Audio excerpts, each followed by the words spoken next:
It's out for us considering we're covered in fur. It makes sense. It makes sense. I don't. I love the idea of just classic monster ideas that people told around fires, campfires. Do you think that person knew they were full of shit, or were they just like, well, no, this is what it is, guys? Or they're like, I'm gonna make up a story now. So, like, I mean, this is something I know a lot about, Patrick. Yeah, I mean, like, they're all based in, like, weird things people couldn't explain. Like, there's, like, a skin disorder that, like, makes you blister in the sunlight and stuff like that, and, like, grow hair. Yeah, and, same with, like, Vlad the Impaler. Like, I was reading about that. It was just, like, he just did such brutal stuff that everybody's like, yeah, he probably eats people. And then vampires slowly sort of morphed out of that. Phone called it. What is the game? Yeah, the phone game, right? Oh, telephone. Yeah.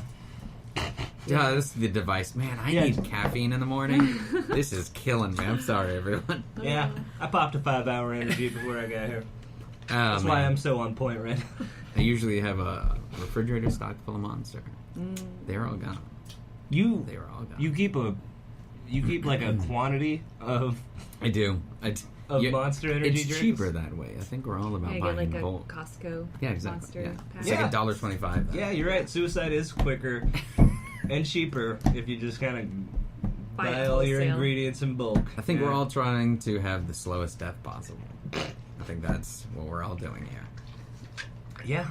No, I mean, I try to speed it up a little bit every now and then. Do you? And then everybody's like, hey, you shouldn't do drugs. And it's like... I'm just going to get there first. I'm going to beat you guys to the finish line. That's all that is. That's real sad. I know. Man. I'll tell you what's sad. Congratulations. The amount of Cheetos in this damn Munchies bag. There's like one Cheeto. Alright, Alright, I didn't even know. I didn't even know they were in there. Munchies is Sun Chips, pretzels, Doritos, Cheetos, and... I've already stopped listening. That's pretty much all of them. All the orange chips. Yeah, all the cheese things. But there's, I swear to God, there's like 3 Cheetos in here. I feel that's like that's what you come for. Cheated. Are these worms new or old? Those are new. Okay. I just I bought 2 different kinds of gummy worms, so I didn't want to like mix them. No, because then they'll create a super monster. Yeah, of some sort, like mildly translucent gummy goo. Slightly sour, I guess. Oh, so, right, comedy. The Hideout. Mm-hmm. You've been there for a number of years now? Yeah, I started doing improv at the Hideout. Well, I started doing improv in college, and then when I graduated, did more at the Hideout. Okay. So, like, since 2003, 2004 at the Hideout. Okay. Yeah. Where did you go to college? At UT. Okay, cool. Mm-hmm. And you were around 2000 to some... Yeah, I started in 2000. Okay. Yeah, 2000 to 2004. We were there at the same time. Yeah. Yeah. What was your degree? American Studies. Okay, so we may not have... Did you do, like, film or anything at that point? No, I didn't do anything in RTF. I did design for a while in art school, but... Yeah. Oh, cool. Cool. Yeah, I knew some RTF people. Yeah, we're weird. Yeah. We're over there. I felt like that was college. It was just hey, we're gonna group all the different types of weird in different spots, and then y'all do your thing. Yeah, then you can have like your sub cliques within your group. And these groups of weird people can judge the other groups. We constantly got judged by with reckless abandon. At least we're not the sound guys. So in college you were doing improv. Was that with, what's the name of it? Was that the UT group whose name was Giggle something? Giggle Pants? It was before Giggle Pants. Oh, wow. Oh. Yeah, I was in a group called Ed 32. Started by Andy Crouch and Curtis Luciani. And they had taken classes at the Hideout. Oh, okay. And or I guess Andy had taken classes at the Hideout and was really into it, and so wanted to start an improv troupe at UT. So he just had auditions, and then we had 20 people in our improv troupe because we didn't know what improv troupe was supposed to be. Well, it was like, well, there's 20 funny people. Put them all in. You guys basically just started a theater. Mm-hmm. Yeah. Yeah. Did you guys have massive dropout as well? No, not really. Oh, wow. Definitely the first year, everyone was pretty. We would rehearse 3 times a week. Wow. Yeah, we were super into it. Yeah. Yeah, I mean, in college you don't have a lot else to do, Yeah. honestly. I mean, they talk a lot about how college is hard, but it's not. Like, you're in school, you're in classes for 12 hours a week. Come on. Well, I You mean, have a lot of free time in I don't know what college. you guys did in your school. I had to watch a bunch of movies, constantly watching. Yeah. I just had to think about stuff. Oh, so yeah? that doesn't take a lot of time. So. In between, so I sat here over there like, I wonder. Oh, gotta get in. I think that works out perfect. How many people are in PFOAM? In P-graph? P-graph. Ah, see? P-graph. I know. Oh, boy. Yeah, see, a P-graph See? sounds like a medical procedure to me. So. That's what the notebook's for, Wendell. Oh, but your handwriting has to meet me somewhere in the middle next Never. time. Anyways, P-graph. Yeah, P-graph. there are 4 of us. It is myself and Kareem Badra and Casey Beeler and Roy Yannick. Have they been on? Kareem, I'm pretty sure has been on. I don't know if any of the I do a others lot have. of drugs in between the shows. Yeah, he loads up on Benadryl. Yeah. So I like that he being just super sleeps sleepy. until the next. Yeah. So have the 4 of you basically, has that been the, how? That's been the core group The since troupe? day one. Yeah, we all started there. We had a couple other guys when we first started, but they left to do other things within the first year or so. Okay. So it's been the 4 of us for most of the time. Yeah. Yeah. What? Let's talk about format, I guess. Yeah. Yeah. What do you do for format for this troupe? We do narrative. Okay. Is it? Yeah. Do you pull anything at all? We or do. you- We have a few different things. Sometimes we'll work and actually develop a specific format, Okay. like inspired by an author, genre, or something. And so, we have like a screwball comedy and like Brothers Grimm. We did one where we collaborated with a local playwright, and we're kind of inspired by Murakami, but also by this playwright Steve Moore's work, and created a kind of magical realist style Oh, wow.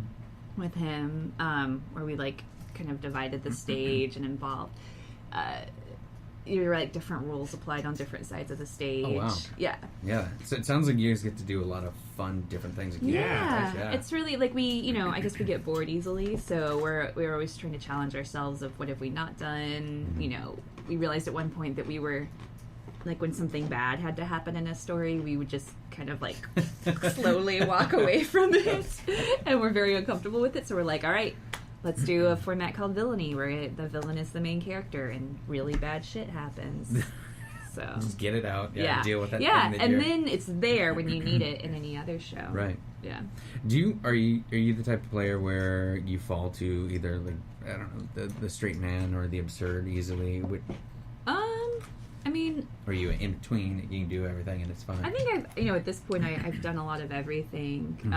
I think if there's anything I tend to do, I tend to be the one who's like kind of looking at the plot or the whole show and being like, okay, we need this to happen okay. now. Okay. Go Yeah. here. Gotcha. Yeah. Yeah. Like big picture. Yeah, see, I haven't done a lot of narrative, and by a lot, I mean I don't think I've done any actual narrative improv, so it's an interesting form to me. Yeah. I like the idea of it. I think I would probably fall into it, I think, pretty Yeah, easy. it's really fun. I mean, I think people are natural storytellers, Yeah. and like, I hear people say like, "Oh, narrative improv can't be done," but that's obviously You're like, not true. "All right, so how long have you been because doing it?" We've been doing it for over 12 years. Yeah, so it's it's sustainable. Yeah, well, I think it's just like the things that will get you into trouble in Chicago style will also get you into trouble in narrative, which is trying to make a plot happen. Like, Yeah. and that's kind of like when we teach narrative, we kind of stop plotting and just kind of focus on the characters and the relationships and what they want. And just kind of let that build now. Yeah, and it's like you just let that go longer. That's all. That's like really the only difference between.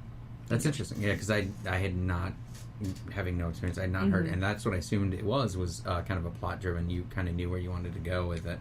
So No, I that's think good to that hear. really gets you into trouble if you worry too much about that. I definitely could see that. Yeah. Yeah, that's kind of like Yeah. how that's sort of like what Pilot's License used to do, but like in the framework of like a sitcom. Oh, like yeah. my last improv troupe, which I guess we exist in spirit somewhere still. But yeah, no, that was kind of the thing. Is like there was a likelihood that it could just get really I don't know, up its own ass sometimes, because like we'd all be either pushing for one thing at the same time and it was just way too on the nose, or we'd all be pushing for different things.